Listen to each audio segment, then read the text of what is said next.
Have you ever felt so trapped in a job, so utterly helpless that you thought your only choices were to suffer in silence or lose everything?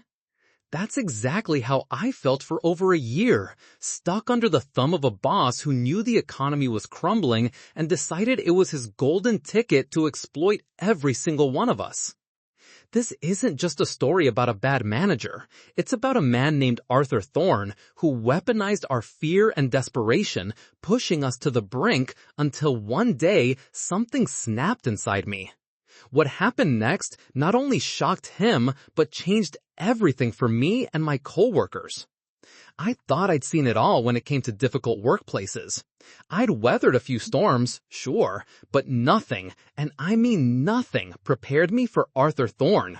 He wasn't just a bad boss. He was a master manipulator who thrived on the crushing weight of economic uncertainty, a man who built his petty empire on the backs of burnt-out employees like me. This is the story of how his reign of terror began, how it escalated into a nightmare, and how, against all odds, we found a way to fight back when it felt like the entire world was against us. It was late 2023 when I landed the job at Sterling Solutions, a marketing firm in a bustling mid-sized city. The office itself was modern, all sleek glass and polished concrete, a stark contrast to the old, musty building I just left. My role as a project coordinator felt like a step up, a fresh start, especially with inflation gnawing at everyone's savings and the news channels constantly screaming about job market instability.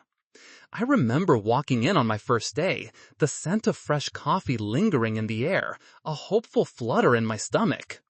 That flutter quickly turned into a knot. Arthur Thorne. The name itself still sends a chill down my spine. He was the head of our department, a man in his late 50s with slicked back gray hair and eyes that seemed to constantly dissect you, searching for weakness. He had this unsettling habit of always carrying a worn leather-bound planner, scribbling notes with an intensity that suggested every single scribble was a judgment. My first interaction with him was during my onboarding. He didn't shake my hand. He simply pointed to my desk, his voice a low, gravelly monotone. "Welcome to Sterling, Alex. Don't disappoint me. We don't tolerate dead weight, especially now." I felt a prickle of unease then, a faint whisper of a warning bell in the back of my mind. I brushed it off. New job jitters, right? But that was just the beginning. The honeymoon phase, if you could even call it that, lasted about as long as a snowflake on a hot pavement. Within weeks, Thorne began to reveal his true colors, painting our workplace with strokes of fear and control. The core conflict crystallized with his obsessive micromanagement. It wasn't just checking in, it was an invasive, suffocating presence that sucked the air out of every project. He'd stand over our shoulders, breathing down our necks, watching every keystroke, every mouse click. Our cubicles, once personal spaces, became open-air interrogation rooms. I remember the day Sarah, a sweet, quiet graphic designer, broke down. She was meticulously crafting a logo, her brow furrowed in concentration. Thorne sidled up, his shadow falling over her screen. "Sarah, what is this? The gradient is off by 2 points. 2 points! Do you know how much that costs us in brand integrity?" His voice wasn't loud, but it was laced with venom, a slow drip of psychological torture. Sarah's hands trembled, her eyes welling up. "I can fix it, Arthur. I just thought." He cut her off. "Thinking is for after the work is perfect, Sarah, especially now with the market as it is. We can't afford mistakes." He left her standing there, tears silently streaming down her face, clutching her mouse like a lifeline. My heart ached for her. This wasn't about quality control. It was about power, about reminding us all who was in charge and how easily we could be replaced. That incident cemented Thorne's worst boss status in my mind. He was a tyrant, and his reign had only just begun. The next few months were a slow descent into workplace purgatory. The air in the office grew heavy with unspoken anxiety. We walked on eggshells, each of us hyper-aware of Thorne's looming presence. He'd implemented a new efficiency tracking system, a digital clock in, clock out that monitored our exact time at our desks down to the second. Lunch breaks, once a sacred hour of respite, were now meticulously timed to 30 minutes. No more, no less. If you were even a minute late returning, he'd email you within seconds, a terse, passive-aggressive message about respecting company time. It felt like we were back in elementary school, but with far higher stakes. The economic climate, with its rising inflation and shrinking job market, was the invisible chains that bound us to our desks, to Thorne's will. We felt it, he knew it, and he exploited it mercilessly. One particularly grueling week, a major client project was due. Thorne had us working late every night, sometimes until 9 or 10 p.m. My eyes burned from staring at the screen, my shoulders ached, and my diet consisted mostly of lukewarm coffee and stale vending machine snacks. On Wednesday evening, around 8:30 p.m., I finally finished my part and started packing up. Thorne, who was always the last to leave, appeared in my doorway, leaning against the frame, arms crossed. "Leaving so soon, Alex? The team is still here. Commitment, remember?" My stomach dropped. I had a doctor's appointment first thing in the morning, which I'd cleared with him weeks ago. "Arthur, I finished my sections, and I have that early doctor's appointment, remember?" He shrugged, a dismissive gesture that felt like a slap. "Flexible, Alex, means being flexible for the company, not for your personal errands. Others are pulling their weight. Don't be the weak link, especially now." The "especially now" was a constant refrain, a subtle threat that buzzed in the back of our minds. My heart raced, a frantic drum against my ribs. I knew I couldn't afford to lose this job, not with bills piling up. I sat back down, the metallic taste of defeat in my mouth, and pretended to review my work until almost 10 p.m. Thorne finally nodded, a smirk playing on his lips, and left. I felt a cold anger settle deep inside me. He was playing with our lives, our health, our very sense of self-worth. The next incident involved Liam, our youngest team member, fresh out of college, full of bright ideas and eager to please. Liam had a knack for creating engaging social media content. He'd proposed a new campaign strategy that had genuinely innovative elements. During a team meeting, Liam presented his ideas with a nervous enthusiasm. Thorne listened, impassive, his fingers tacking rhythmically on his planner. When Liam finished, a hopeful silence hung in the air. Then, Thorne spoke, his voice cutting through the quiet like a surgeon's scalpel. "Liam, those are cute, very Gen Z, but we are a professional firm. We need serious, impactful strategies, not TikTok trends. Go back to basics. And by the way," he paused, his gaze hardening, "your metrics from last quarter were slightly below average. You need to pick up the pace if you want to make it here. With the economy tightening, we only keep the best." Liam's face fell, the light dimming in his eyes. He sat down, deflated, his vibrant ideas crushed under the weight of Thorne's disdain. I caught Sarah's eye across the table. Her expression mirrored my own mix of pity and simmering fury. This wasn't about performance. It was about quashing any hint of independent thought, ensuring no one dared to outshine him or challenge his rigid, outdated methods. It was a clear warning to us all, fall in line or be dismissed. The emotional toll began to mount. We started seeing the physical manifestations of stress, restless nights, dark circles under eyes, an uptick in coffee consumption, and a noticeable dip in morale. The once lively office became a quiet, anxious space where people communicated in hushed tones, afraid to be overheard. I started having vivid dreams of Thorne, his planner open, his eyes fixed on me. My personal life began to suffer. I was constantly tired, irritable, and preoccupied. My partner, Maya, noticed. "Alex, you're not yourself. You look drained. Is it really that bad?" I tell her it was just a demanding phase, trying to protect her from the full ugliness of it, but deep down, I knew it was much worse. Then came the voluntary weekend work. Thorne called a sudden team meeting on the Friday afternoon, just as we were all mentally checking out for the weekend. He stood at the head of the conference table, a smug look on his face. Team, I have some exciting news. To capitalize on a new market opportunity, we're launching a priority initiative. It requires extraordinary effort. He paused, letting the words hang in the air.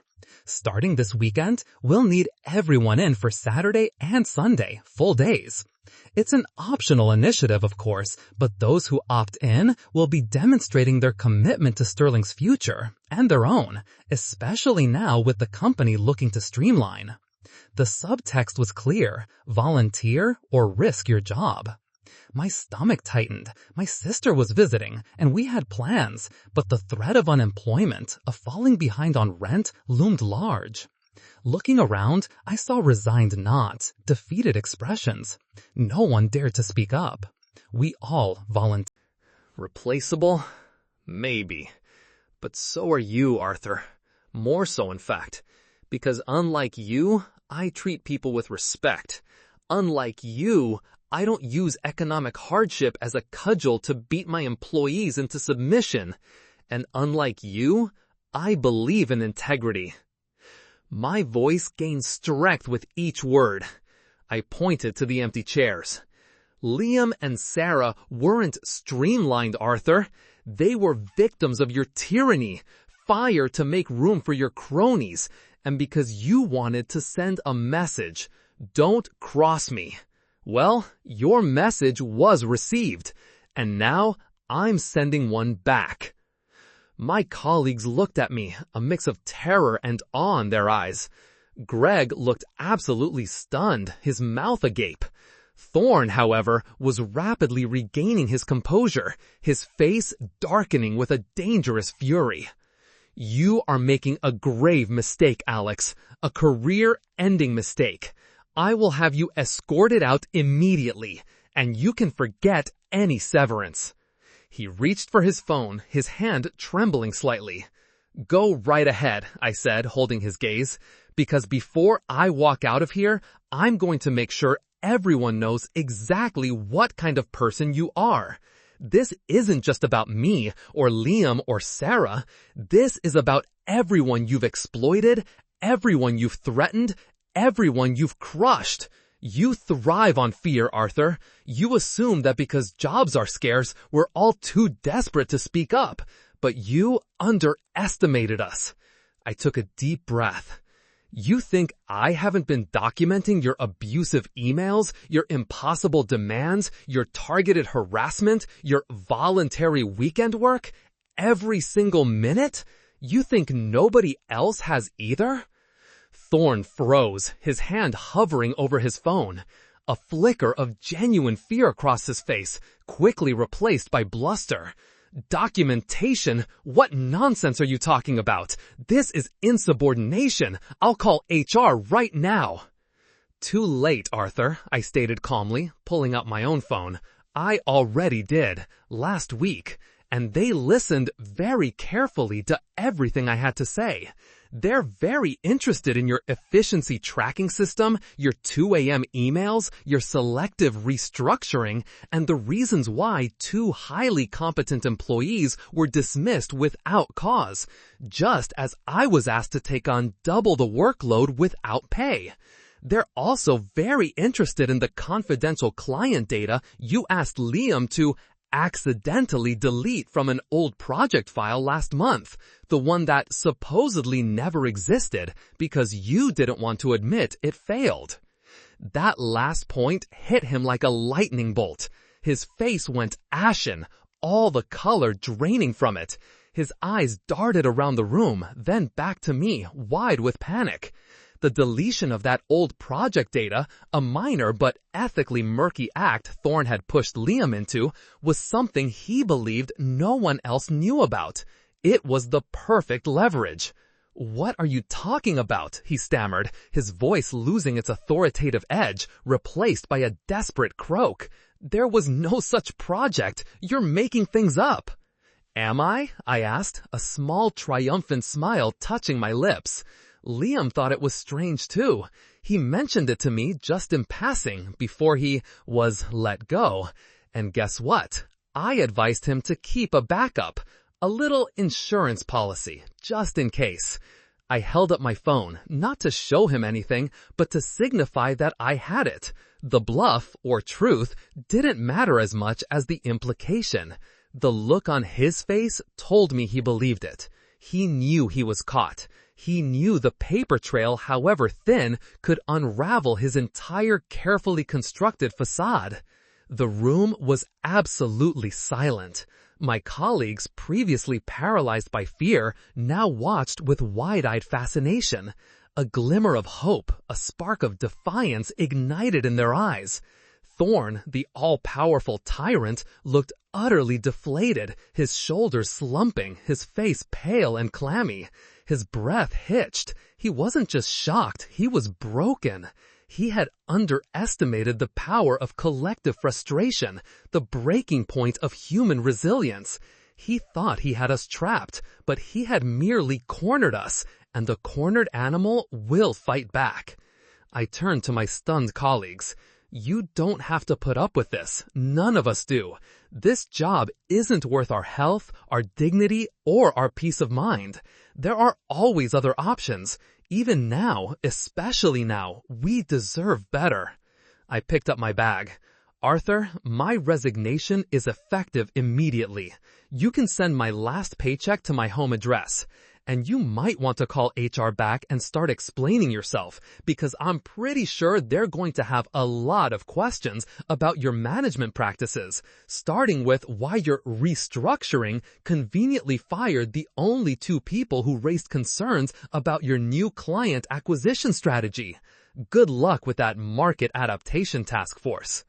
With that, I turned and walked out of the conference room, leaving Arthur Thorne, the man who thought he ruled us with an iron fist, utterly speechless, pale, and trembling. I didn't look back, but I felt the eyes of my colleagues on me, and for the first time in a very long time, I felt truly free.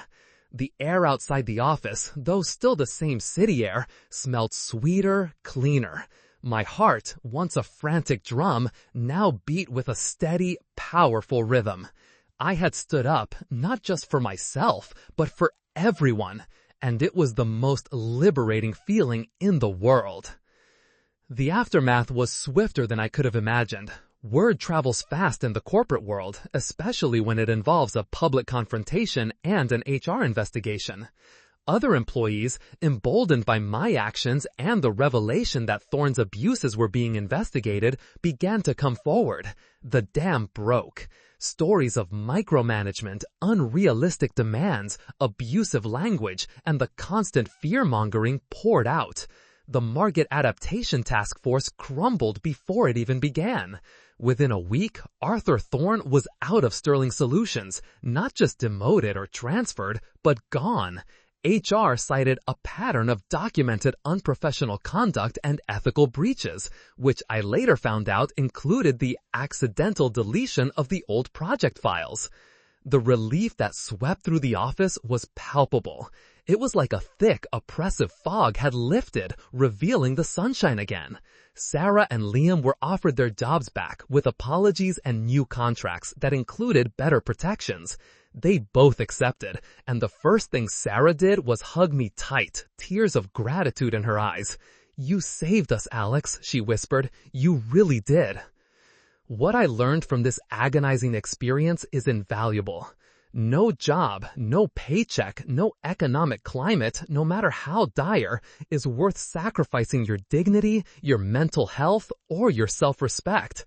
There's a fine line between a demanding job and an abusive one, and we often let fear blur that line until it's invisible.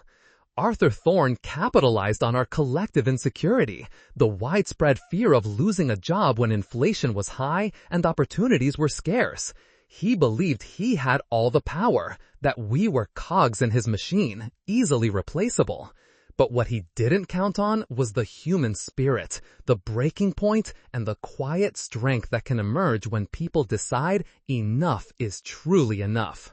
We have more power than we think, even when we feel most vulnerable. Sometimes all it takes is one person to light the fuse. Don't let a bad boss make you believe you're trapped. Your worth is not tied to a tyrannical manager's approval. Your health and peace of mind are non-negotiable. Always remember that.